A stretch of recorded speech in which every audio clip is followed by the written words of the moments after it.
مساء الفل والورد والياسمين على عيونكم الحلوين. عاملين ايه يا احلى متابعين في الدنيا؟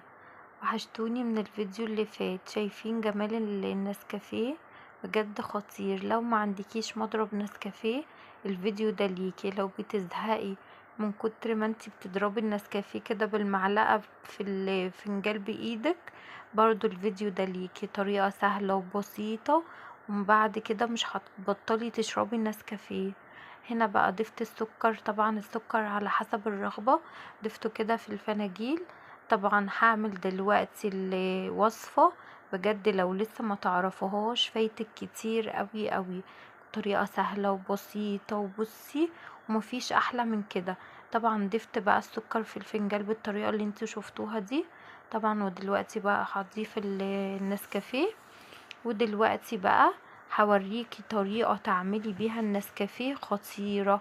اي شاليمو موجود عندك، هتجيبي الشاليمو كده وهتقصيه، هتفتحيه 3 فتحات من المقص من تحت بالطريقة اللي انت شايفاها دي. بصي الشاليمو ده بجد اختراع في البيت، لازم يكون موجود عندك. بتقصيه كده 3. بصي بقى بتفتحي الشاليمو بالشكل اللي انت شفتيه ده.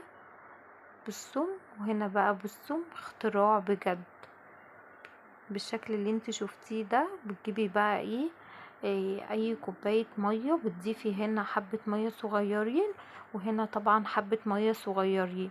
هتمسكي بقى الشاليمو وهتضربي بيه النسكافيه. بصي زي اكنك بتفركيه كده. بجد الطريقة دي خطيرة.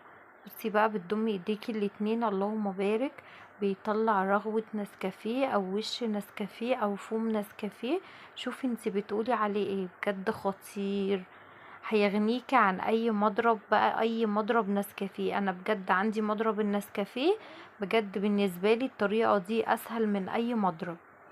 بصي ما بتكمليش اصلا 3 دقايق، بصي بتكوني عملتي احلى كوباية نسكافيه ممكن تشربيها. بجد خطيرة روعة.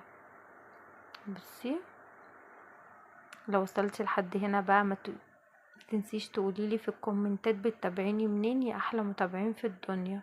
هنا بقى بعمل الشكل اللي انت شايفاه بالصراغة النسكافيه. فنجان النسكافيه بجد الوش وجمال الوش وحلاوة الوش وحركات الوش. اللبن يا سيدي على الجمال وعلى الدلع. بجد خدي بقى رواية على نفسك كده واعمليلك احلى كوباية نسكافيه. بجد في حتة تانية معاكي، في حتة تانية خالص. الفيديو طبعا